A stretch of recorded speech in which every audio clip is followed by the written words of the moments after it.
Let's be real. Mexico isn't the cheap backpacker paradise that it used to be. Prices have gone up, immigration rules have tightened, and if you're still thinking you can move here and live like a king on $1,000 a month, those days are long gone, let me tell you. Mexico has changed, and so is the kind of expat that it's attracting. This place isn't just for retirees or broke nomads anymore. It's for people building real businesses with real income who want quality of life, not just a low cost of living.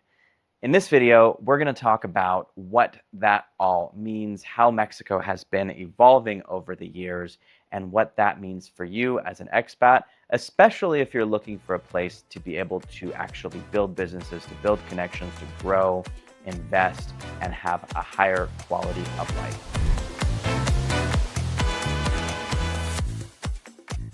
Hi, I'm Justin Keltner, and on this channel, Entrepreneur Expat, we help you move abroad, start the life of your dreams in a different country, and actually enjoy working so that you can live, not living to work like you might in the US or Canada or a lot of other places. On this channel, we talk about a bunch of things, especially to help high net worth individuals with their real estate search abroad, with investing, with foreign businesses, and all of the different tax and real estate and business strategies to help them grow their wealth. Hit that subscribe button if that's something that you are interested in, and feel free to check out all of the resources down below this video. We've got a ton of courses, and if you are a high net worth individual, you've got $1 million or more in assets, and you want help with our white glove relocation services, just go to entrepreneurexpat.com/consult, and we can get you squared away with all of that. So let's talk now about the new reality of Mexico. Since the pandemic and the digital nomad boom that happened, Mexico has just skyrocketed on the charts of places that expats want to be. There's been so much foreign investment transforming the economy, not just in these last few years, but for many, many years before that. It's just that since those 2020 era times, we have gotten so much foreign investment here. There's so much real estate that's been purchased. Mexico is one of the few countries that actually stayed open when everything else was closed. So it was, I think, a very, very genius strategic move by AMLO and his administration, and it attracted so much money. Major cities like Mexico City, Guadalajara, where we actually had the pleasure of living for about 3 years, and the entire Lake Chapala area where we currently live have seen double-digit rent and property price increases in just the last few years here. Even local middle-class neighborhoods here are no longer cheap by expat standards. For example, a decent 2-bedroom house in a safe neighborhood in Mexico City or Ajijic now can cost you easily $1,200 to up to $2,000 US per month. That's a far shot away from what it was just a few short years ago, and way more than it was a decade or two ago, when the people that think that Mexico is really, really cheap are kind of comparing things to. It's not anything like that anymore. And Mexico's appeal isn't dying. It's actually evolving. It's attracting entrepreneurs, investors, and people who value lifestyle over bargain living. Now let's talk about some of the things that the government has been doing in response to all of these property values, all of these costs of living and things like that going up here, and the fact that frankly, they just don't need that many more people to come and be expats here unless they're wealthy and they have things to contribute. So the immigration requirements have gotten very serious. Temporary residence income have jumped significantly, those requirements, since 2022 as of 2025, and it's going to go up in January, where we're coming up on 2026 in just a couple short months here.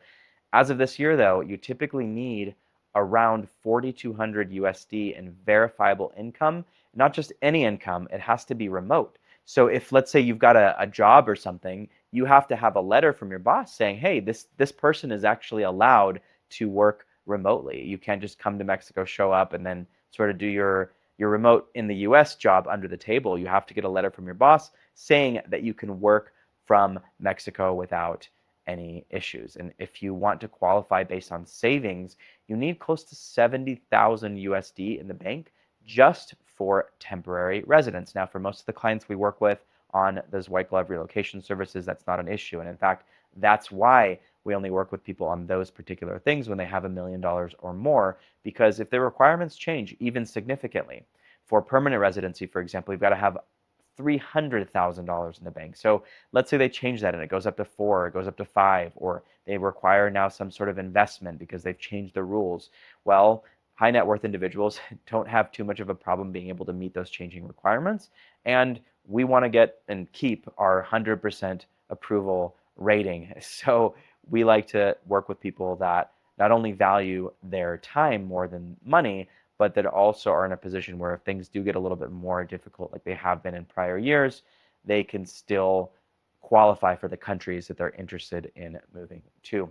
Now, these filters are now starting to filter out a lot of low-income nomads and some retirees who used to easily qualify. For retirees, as an example, if you have a pension or Social Security, the requirement for that is now as high as 7,000 USD per month that you need to show, which honestly is a lot more than it actually costs to live here. But like I said, they don't need you anymore unless you're going to be contributing significantly to the economy, unless you're going to be spending money, unless you're going to be bringing your money and investing it here locally. Mexico wants financially stable residents that do contribute to the economy, not kind of living on the edge of, hey, and I've heard of this a lot, different towns around here where people are like still even now trying to make ends meet because what might have been cheap living 3 or 4 years ago in Ajijic now is getting quite expensive. So they're sort of trying to make ends meet, to put things together.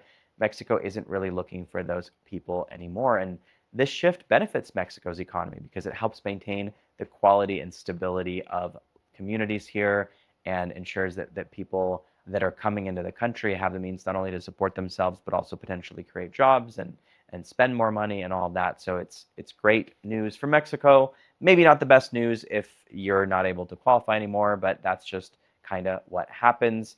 I told you guys not to sleep on this for the last 2 years, and it's been getting more and more difficult. If you are in a position where you do qualify, book that call below. Go to entrepreneurexpat.com/consult so that we can help you through the process so that you don't get denied, let's say a visa, a golden visa for Portugal. Like we've had clients come to us and say, hey, we really wanted to go to Portugal. We weren't able to make it work. We're looking at Mexico because we kind of waited too long on Europe. So we help you not make the mistakes that could potentially cost you your residency in a given country. And of course, there's an upside of more affluent expat communities. So there's more entrepreneurs and remote professionals, which means there's better services, more people paying for those services and paying into that pool. There's better infrastructure and international schools. There's a ton of international schools in Guadalajara, in Mexico City. We're actually going to be doing an interview with one of them on the channel here very shortly. So it just creates better culture, better communities overall. And real estate markets have matured. So there's more high quality developments. There's co-working hubs popping up everywhere, and also better healthcare options all around.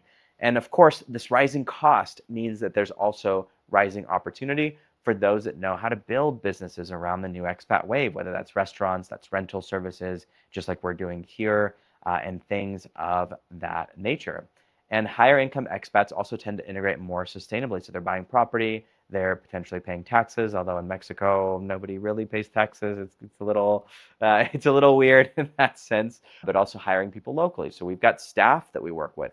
We're paying content editors here in different parts of Latin America. We've got people that come and clean our house, personal care, professional services, all sorts of things like that. So we're contributing to the local economy. So who is Mexico really for now? Well, overall, Mexico today rewards people who have a plan.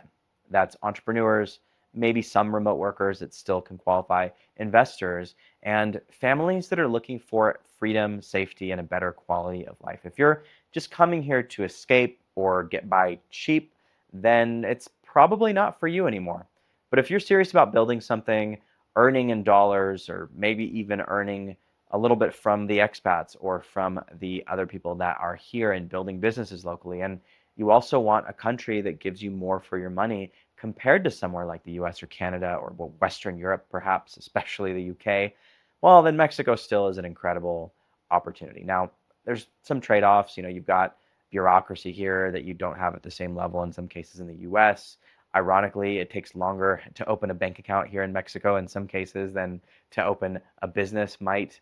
Whereas in the US, it's kind of the opposite. You've got some little trade-offs of that, but you also have amazing community. You've got really, really nice weather year round. We barely have to use the AC here, and it never really gets cold in most places in the country, and there's a ton of opportunity. So Mexico really is no longer a budget destination. It is a land of opportunity for entrepreneurs who are ready to start thinking globally. And if you're thinking globally, and if you've got $1 million or more in net worth, then definitely book that call below at entrepreneurexpat.com/consult. We can help you through the entire process, start to finish. That includes airport pickup, that includes housing, that includes attorneys to help you and facilitators to help you both get your consulate appointment for Mexico or for other countries in the US, then come down here. If you're interested in doing it in the Chapala area, we actually have the housing and everything else secured here as well, and people locally that will take you to your immigration appointment and make sure your paperwork is done and review everything with you. It's a full start to finish process. So that's entrepreneurexpat.com/consult. And if you want more free stuff, definitely check out our Moving to Mexico guide at entrepreneurexpat.com/Mexico. And then we've got a bunch of cool goodies, including some courses for you down in the description of this video as well. And I think we also have our YouTube store working now. So perhaps by the time this is up, you actually will see our courses on getting your first high-paying client online, or relocation roadmap blueprint, where we talk about the entire 360-degree process of moving abroad, from picking a country all the way to getting settled here and getting your bills paid and rental agreements and all those other things like that. So you can find those links below or around this video somewhere, and make sure you subscribe for more videos on expat life, business strategy, and relocation tips. Thanks for being the best part of this community, and I'll see you again next time.